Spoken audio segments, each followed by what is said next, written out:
আচ্ছা, এঁচোড় তো অনেকভাবেই খেয়েছেন, কখনো নিরামিষ কখনো আবার চিংড়ি দিয়ে।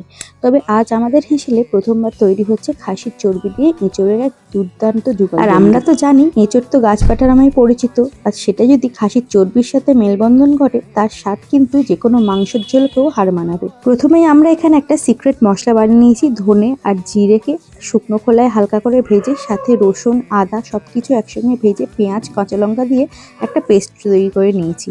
আর এঁচড়গুলোকে ভালো করে কেটে কিন্তু ধুয়ে নুন হলুদ জলে ভিজিয়ে নিয়েছি। আলুগুলোকে ভেজে তুলে রাখবো। কড়াইতে তেল দিয়ে গোটা গরম মশলা আর পেঁয়াজ দিয়ে ভালো করে নেড়ে, টমেটো দিয়ে একটু চিনি একটু নুন এবং সেই সিক্রেট মশলাটা দিয়ে ভালো করে নেড়ে নেবো। এরপর নুন লঙ্কার গুঁড়ো হলুদ গুঁড়ো দিয়ে ভালো করে কষিয়ে চর্বিটা দিয়ে দেবো। চর্বিটা ভালো করে কষে গেলে এখানে এঁচড়টাও দিয়ে দেবো। আবারও ভালো করে কষিয়ে যখন হালকা সিদ্ধ হবে আলুগুলো দিয়ে দেবো। তারপর জম্পেশ করে কষিয়ে জল ঢেলে ফুটে উঠলেই কিন্তু রেডি দুর্দান্ত রেসিপি।